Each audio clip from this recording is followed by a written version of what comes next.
में हमारे ऐसे कोई सुकृत नहीं हुए जिससे हमें मानव देह श्री वृंदावन धाम का दर्शन, रज में बैठना, भगवद वार्ता कथन श्रवण करना और लक्ष्य बना लेना भगवत प्राप्ति। ये केवल अहेतुकी कृपा हुई है प्रभु की। कृपा पात्र ही प्रभु की बात और प्रभु की कृपा का अनुभव कर सकता है, अन्यथा बहिर्मुख माया ऐसे आकर्षण करती है कि हमारा समय इसी आकर्षण में नष्ट हो जाता है। जैसे कोई मदिरा पिए हुए उन्मत्त हो, उसे भान नहीं रहता कि मैं क्या बोल रहा हूं, क्या कर रहा हूं, कहाँ बैठा हूं, कहाँ पड़ा हूं।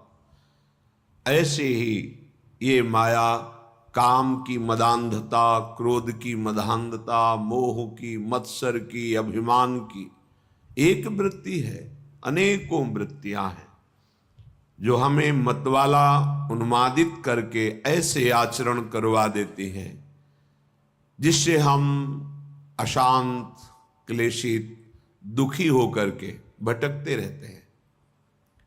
देखो, विचार करके शुद्ध बात को समझो। किसी के भी पास हम जब जाते हैं, यदि वो भगवत मंदिर है, संत हैं, धाम हैं, तीर्थ हैं, और हृदय में हमारे ये भाव है कि हमसे बहुत सी गलतियां हुई हैं, भगवान की हम पर कृपा हो, हमारी बुद्धि शुद्ध हो, हम सत मार्ग पर चले तो निश्चित लाभ मिलता है, क्योंकि ये आपका बड़ा भारी सत्कर्म बन गया। कोई आपसे कहे कि हम आपके दुख को मिटा देंगे, वो तो एकमात्र भगवान समर्थ हैं, वो ऐसा कर सकते हैं।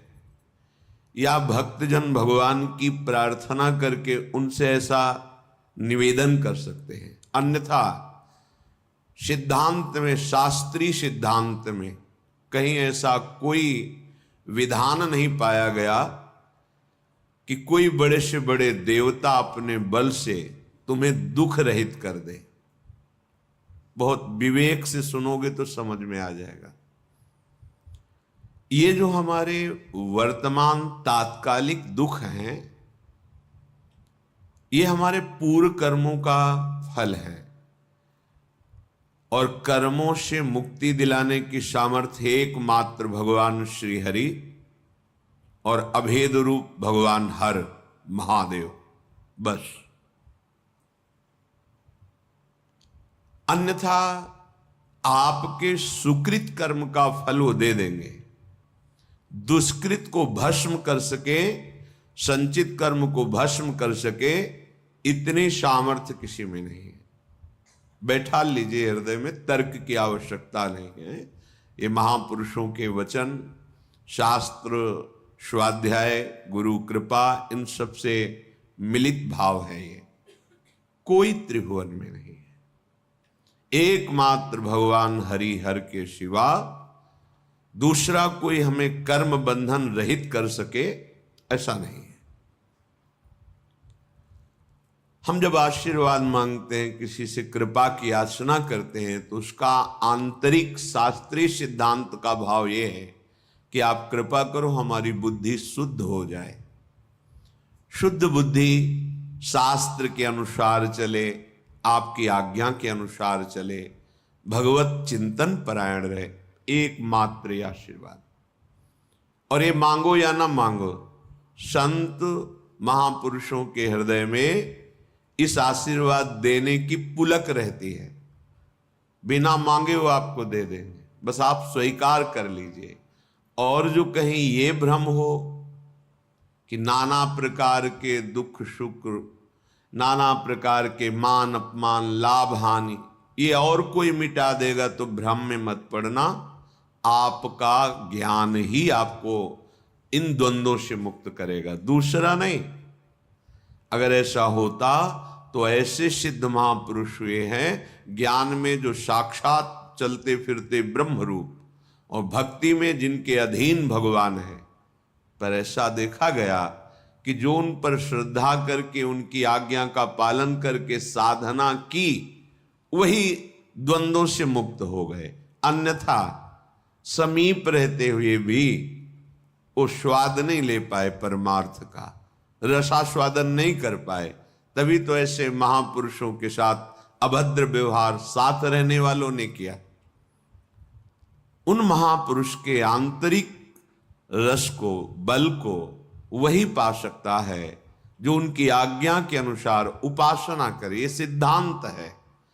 तो ये भावना लेकर के हम विषयाचरण करें, अधर्माचरण करें और कहीं जाएं और कोई हमें सुख प्रदान करे, तो इस भ्रम को आप मिटा देना। दुख सुख से निवृत्ति आपके ही ज्ञान से होगी। आप अपने ज्ञान के द्वारा अपना उद्धार कर लीजिए। आप अपने ज्ञान को जागृत करते हैं शास्त्र स्वाध्याय से, संत समागम से। अगर आप अपने ज्ञान को ढके रखेंगे और अज्ञान की वृत्तियां बढ़ाएंगे, तो देखो सर्व ज्ञान समुद्र भगवान हृदय में बैठे, फिर भी आप शोकित हैं, दुखी हैं, परेशान हैं। बात को समझिए, कहीं कोई दूसरा उपाय नहीं है। भगवान स्वयं बोले गीता जी में, देवी हृषा गुणमयी मम माया दुरत्तया मामेव ए प्रपद्यन्ते माया मेताम तरन्ति ते। ये बात तुम्हारी समझ में नहीं आ रही कि एकमात्र कह रहे हैं मामेव ये प्रपद्यन्ते। संत महापुरुषों की कृपा होती है कि वो हमारी बुद्धि को अपने कृपा बल से भगवान श्री हरि के चरणों में लगा देते, बस एकमात्र। और तो सब व्यवहार है, प्रपंच है, द्वंद्व है माया का। संत समागम का सीधा फल है सत्संगति संस्कृति कर अंता। आवागमन, जन्म मृत्यु, दुख सुख, लाभ हानि, ये जो संस्कृति चक्र है, इससे हम मुक्त हो जाएं तो संत कृपा हमारी बुद्धि को प्रभु चरणारविंद में लगा देती है। ये बात होती है। हम सोचे कि कोई विषय सुख, इसीलिए जो मानाभिमानी जन होते हैं, विषय सुख आकांक्षी होते हैं, 4 दिन उनकी श्रद्धा दिखाई देती है, इसके बाद गायब हो जाती है। क्योंकि असत पदार्थों की लाभा आकांक्षा रख करके आप सत मार्ग में कैसे आगे बढ़ सकते हैं? इसके लिए तो दोनों भावों का त्याग करना पड़ेगा, सुख भाव का और दुख भाव का। तभी आप सच्चिदानंद परम प्रेम रस महासुख की प्राप्ति कर पाएंगे। श्रीपाद कह रहे हैं, मानापमान कोटि भीर क्षुभितात्मा समस्त निरपेक्षा वृंदावन भुवि राधा नागर माराधये कदा मुदित।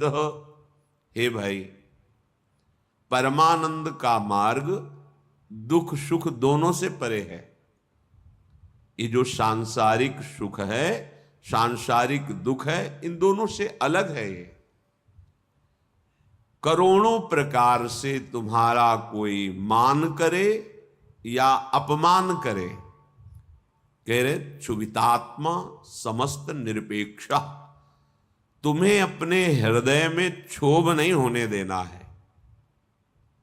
क्यों नहीं होने देना?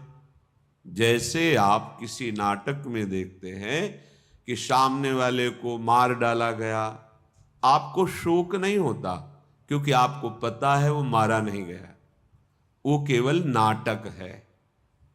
ऐसे ही यहां जो जिसे जीव कहते हैं, वो भगवान सच्चिदानंद का अंश है।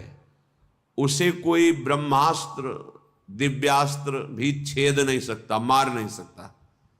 ये मरने का नाटक है, शरीर छोड़ना, जिसे लौकिक भाषा में कहते हो मर गया। कुछ नहीं मरा। पंचभूत पंचभूतों में और भगवान का कर्मानुसार आगे दूसरी शरीर में, जैसे ट्रांसफर होता है सरकारी आदमी का, एक ऑफिस से दूसरी ऑफिस जाता रहता है।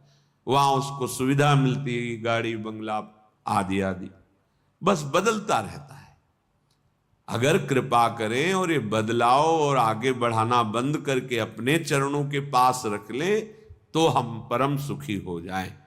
इसके लिए हमें द्वंद्वों का महत्व मिटाना होगा। अगर मान का आप सुख लेंगे तो अपमान बहुत दुख देगा, राग का सुख लेंगे तो द्वेष बहुत दुख देगा। ये दुख सुख कब तक भोगते रहेंगे? ये अज्ञान के कारण ऐसा अनुभव नहीं। हमारा स्वरूप सहज सुख राशि है।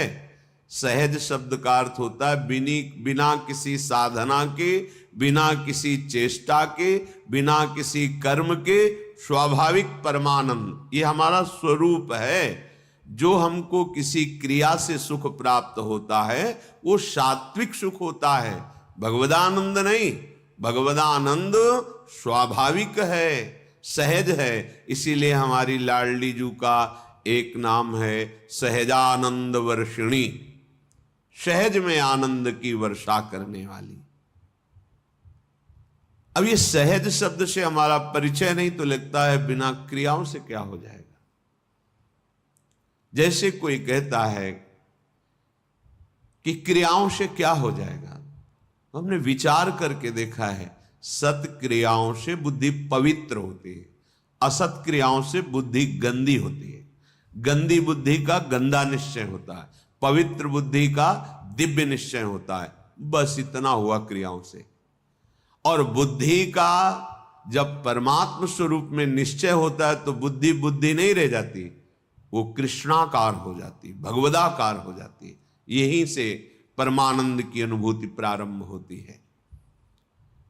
जो क्रियाओं से बुद्धि को पवित्रता मिलती है वो साधु समागम से एक क्षण में मिल जाती है। विश्वसनीय श्रद्धावान एक क्षण में अपनी बुद्धि को उतना पावन कर लेता है जो बहुत वर्षों तक तीर्थ और सत्क्रियाएं की जाए तब बुद्धि पवित्र होती। वो साधु समागम से एक क्षण। इसीलिए व्रतानि यज्ञ छंदांसि तीर्था नियमा यमाः यथा वरुंधेत सत्संगा सर्वसंगोपहो हिमाम। सत्संग के बराबर किसी को नहीं रखा गया। व्रत नियम तीर्थयाटन वेदों का स्वाध्याय दान पुण्य ये सब एक तरफ और साधु समागम एक तरफ। एक क्षण में बुद्धि को इतना पावन कर दे कि वो प्रभु प्यारे लगने लगे, अपने दोष अपने को चुभने लगे, असहनीय हो जाए। ये साधु समागम का ये आशीर्वाद है, ये कृपा है, ये फल है। मांगने की जरूरत नहीं है। आप श्रद्धा विश्वास पूर्वक साधु समागम करें तो ये आपके अंदर आने लगेगा। देखो परम साधु श्रीपाद प्रबोधानंद जी कहे मानापमान कोटि भीर, करोड़ों प्रकार से तुम्हारा कोई मान कर। ये बिल्कुल ऐसा ही नाटक है जैसे सिनेमा में आप देखते हैं, बिल्कुल ये माया का सिनेमा है। ना मान की यहां सत्ता है ना कोई अपमान की सत्ता है। पीछे जन्म में हमारे कितने दुश्मन थे, कितने मित्र थे, कितना परिवार था, कितना बैंक बैलेंस था, कितना हम ग्रेजुएट थे, सब खत्म। अगर भगवत प्राप्ति नहीं तो इस जन्म का भी सब खत्म प्रयास। तो ऐसा खेल खेल रहे हैं कि वो सब खत्म हो जाता है, फिर नया। तो ऐसा खेल खेलो जो खत्म न हो। वो क्या है? भगवत स्मरण, भगवत आश्रय, प्रभु की आराधना। मानापमान कोटि भी रक्षु। ये जो हमारे अंदर क्षोभ पैदा होता है किसी भी विषय से, ये अज्ञान से होता है, ये किसी के आशीर्वाद से नहीं मिटेगा। बड़ा आश्चर्य लगता है कि समझते नहीं। आप आशीर्वाद दे दो हमारा मन शांत हो जाए, कोई आशीर्वाद नहीं है। भ्रम में मत फंसना, बात समझना पड़ेगा। आपको विवेक के द्वारा आपको अपनी बात काटनी पड़ेगी, तब आपको शांति मिलेगी। तात्कालिक शांति, जैसे कोई बहुत थका हुआ पथिक आया, वातानुकूलित कक्ष में बैठ गया तो उसको तात्कालिक शांति मिलती, लेकिन स्थायी नहीं। ऐसे ही आप संसार से भटकते हुए, जले हुए, अशांत आए, संत महात्माओं के दर्शन की सभा में बैठे, आपको एक शांति मिली। स्थायी नहीं है ये। स्थायी तब होगी जब उनकी बात मानकर आप अपनी बुद्धि को उस मार्ग में चलाएंगे। ये प्रभाव तात्कालिक है। आपको ये जो आनंद की अनुभूति, एक शांति, एक विशेषता, ये प्रभाव है यहां का। लेकिन ये प्रभाव स्थायी बना रहे असंभव, क्योंकि त्रिगुणों का चक्र चलता रहता है। सतोगुण, रजोगुण, तमोगुण, ये हृदय में चलता रहता है। जब तक आप उपासना के द्वारा त्रिगुणातीत नहीं हो जाते, तब तक ये प्रभाव स्थायी मत मानना। आंसू आ सकते हैं, रोमांच हो सकता है, तो प्रेम लक्षणा भक्ति थोड़ी हो सकती है। वो तात्कालिक सतोगुण का प्रभाव है आपके यहां। ऐसे वायुमंडल में बैठे हैं कि आपको भागवतिक आनंद की अनुभूति होगी। इसे स्थायी बनाना है तो जो उपदेश है उनको जीवन में धारण करना है। वो आचरण, भगवत स्मरण, भगवत सेवा, भगवत चरणारविंद का आश्रय, ये आपको त्रिगुणातीत करेगा। जब आप त्रिगुणातीत होंगे, किसी गुण का प्रभाव नहीं पड़ेगा, तब एक रस स्थिति आएगी। फिर ये प्रभाव आप विषयी पुरुषों के बीच में बैठ करके भी स्वाद लेंगे इसी आनंद का। आप 1 महीने सत्संग सुन रहे, आपका मन विषयों का त्याग करता चला जा रहा है, प्रभाव पड़ रहा है। ये विश्वसनीय नहीं है, बात समझ लेना। जहां कुसंग हुआ तहां ऐसे करेगा हाथी का स्नान जैसा। अरे बहुत, एक बार गिरे गया, वो वहीं ले जाएगा। पूरे जीवन सतमार्ग का सावधानी पूर्वक अनुसरण, तब जाके द्वंद्वातीत स्थिति आती है, माया पर विजय प्राप्त करता है। ये जो क्षोभ होता है, किसी भी कोई बोल दिया, कटु बोल दिया, निंदा कर दी, उपहास कर दिया, हृदय में दुख पहुंचा, ये साधना की बहुत बड़ी कमजोर स्थिति है। एक बार एक महापुरुष गंगा के उनके पास, तो उन्होंने कहा कि भेष रंगा के, सीधे साधे गांव की भाषा, भेष रंगा के व्यवस्था की चक्कर में अगर पड़ेगा साधु, बुजुर्ग महापुरुष थे, तो फिर साधुता ही क्या हुई। जब हमारा कोई अपमान करे, कोई गाली दे, कोई निंदा करे, हमारे हृदय में उसका फर्क ना पड़े।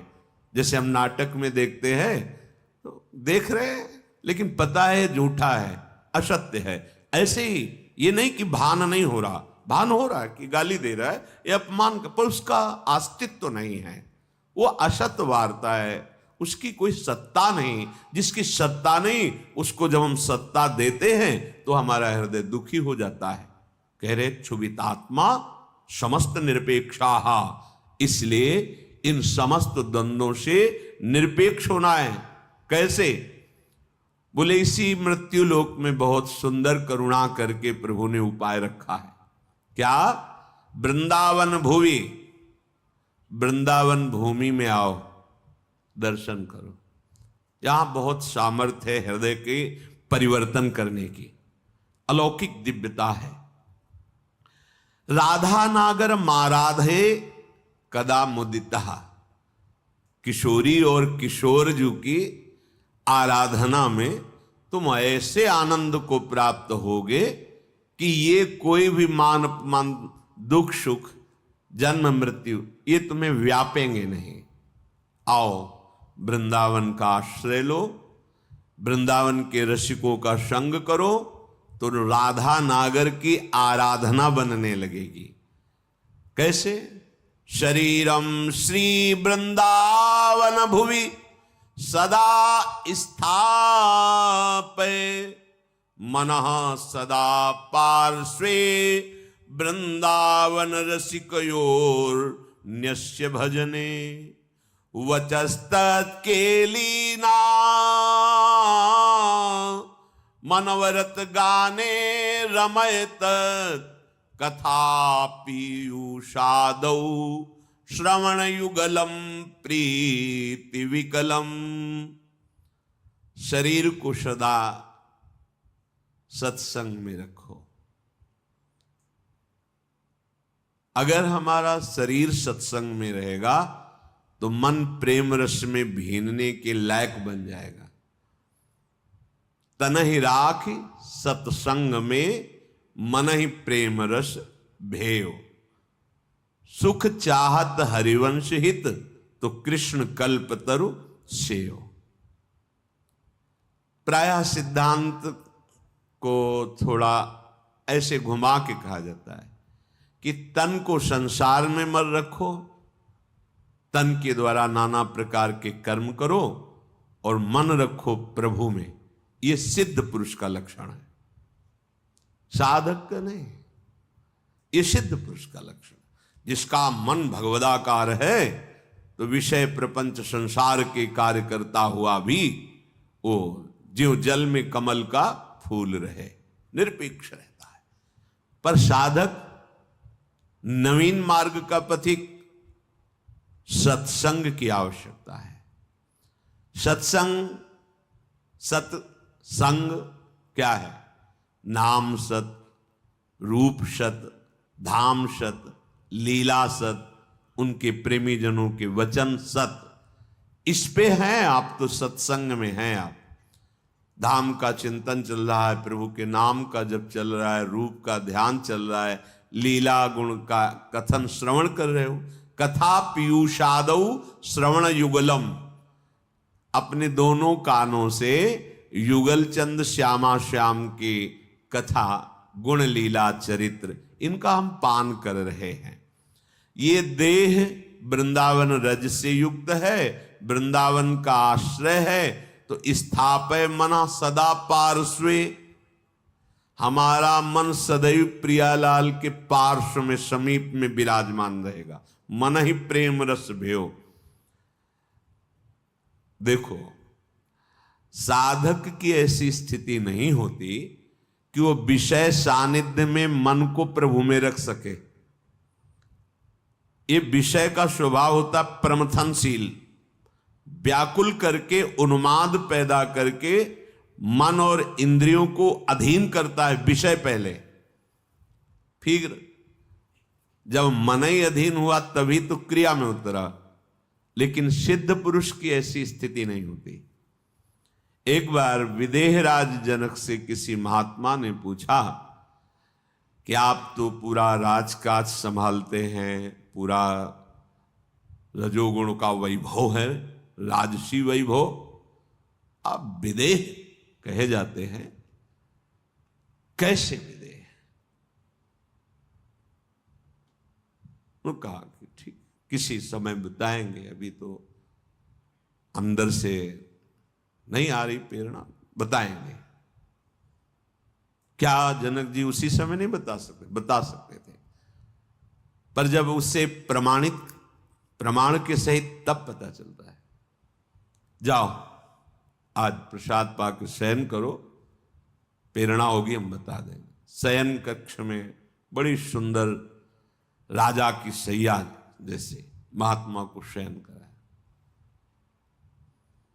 अर्धरात्रि में रानी से कहा, जाओ, आज्ञा है, शयन करो जाके उनके साथ। जेवी देखा स्त्री तो बड़े संयमी महात्मा थे।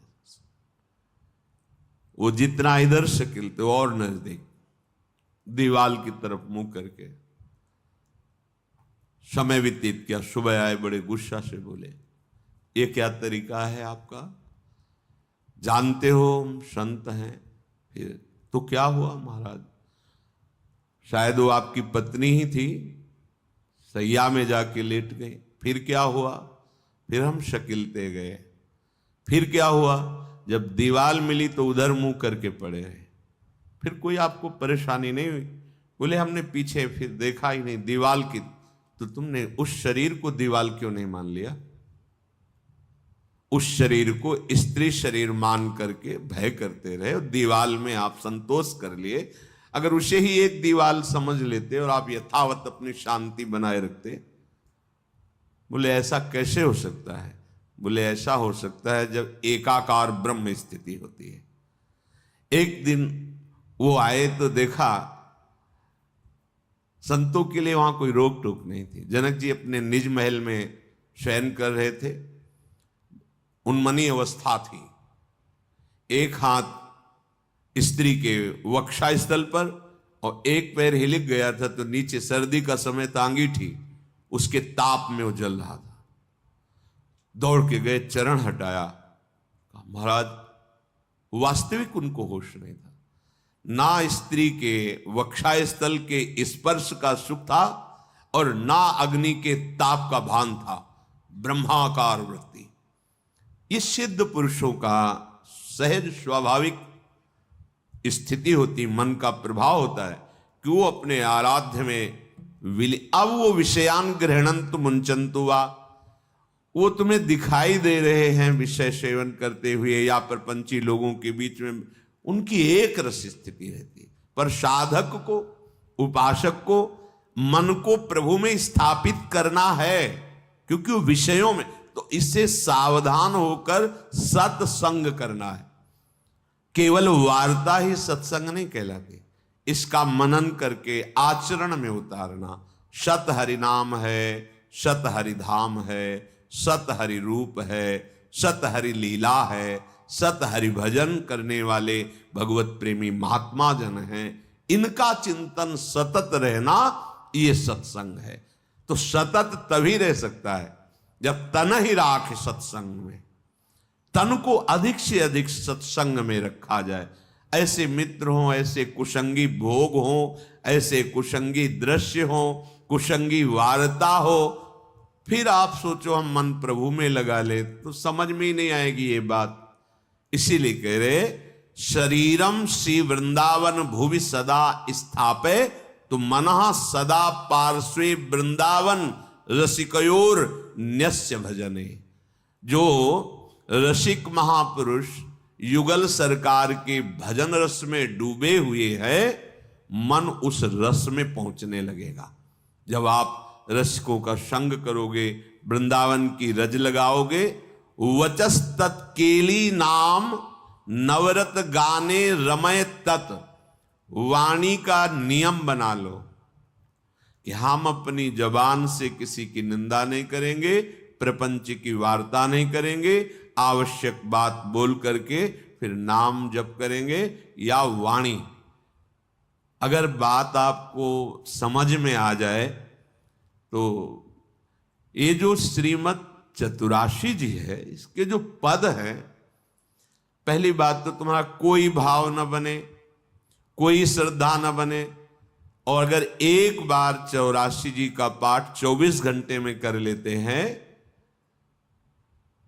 45 मिनट लगेंगे रफ्तार से करने में, थोड़ा आराम से गाएं तो 1 घंटा, और अपने लोग जैसे मस्ती से गाते हुए परिक्रमा लगाते तो 1.25 घंटे में पूरा से आराम। एक 84 जी का पाठ करने वाला कभी 84 लाख योनियों में नहीं जा सकता। ये उन महापुरुषों के वचन हैं जिनके अधीन प्रियालाल है।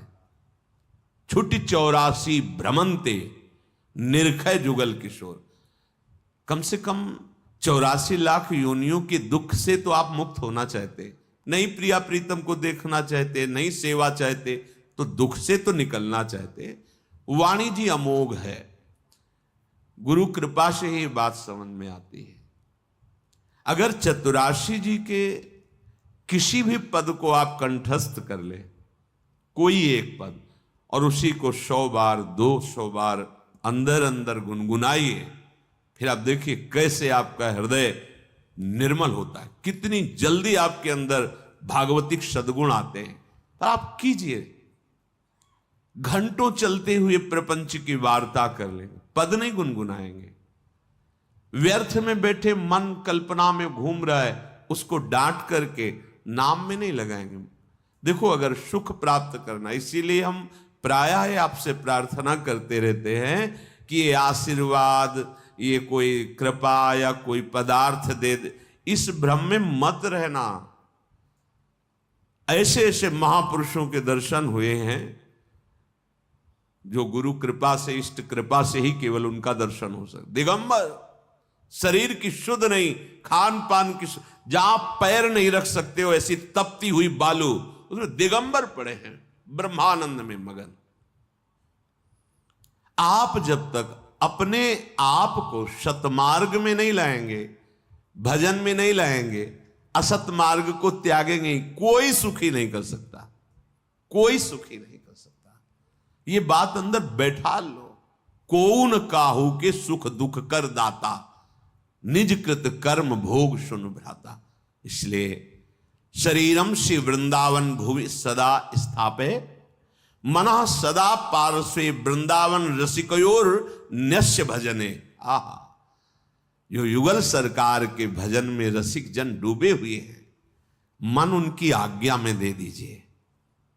अर्थात जैसा वो उपदेश करते हैं वैसे ही मन को चलाइए, तो न्यस्य भजने, वो भजन में समर्पित हो जाएगा।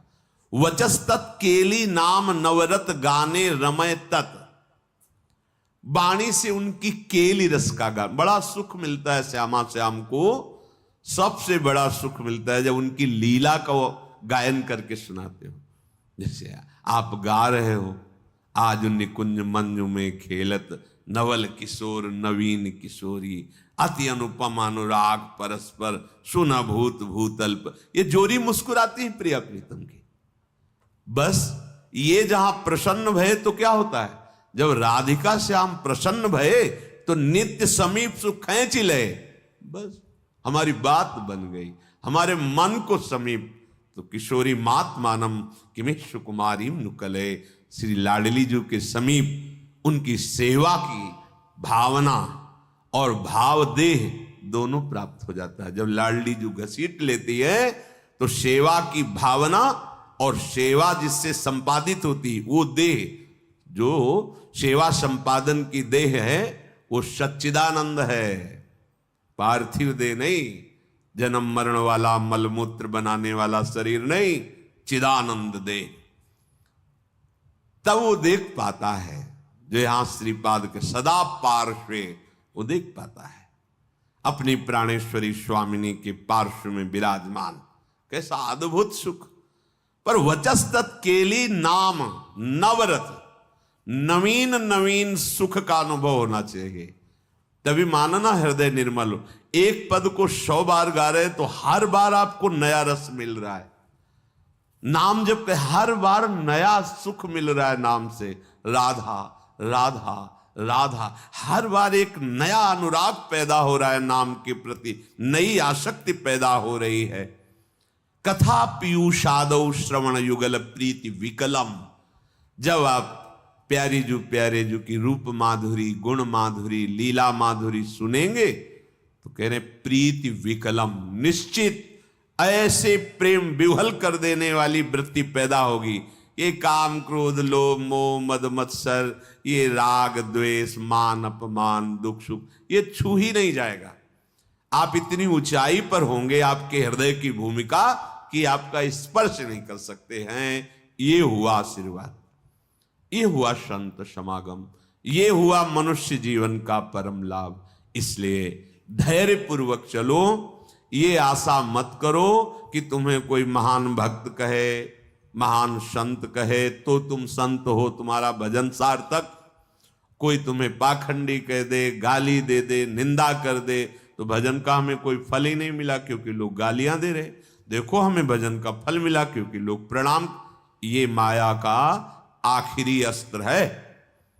कंचन कामिनी कीर्ति, सब रूपों में भगवान इतने रूपों में आके हमें दर्शन दे रहे, दुलार कर रहे, हमें उनके चरणों में प्रणाम करना। मेरे प्रभु इतने रूप धारण करके प्यार कर रहे, भावना अपनी कहीं अहम जनित ना हो जाए कि मैं साधक हूं, मैं भजनानंदी महात्मा हूं, मुझे लोग नमस्कार करते हैं, प्रणाम करते हैं, फिर मार्ग आगे कर रुक जाएगा।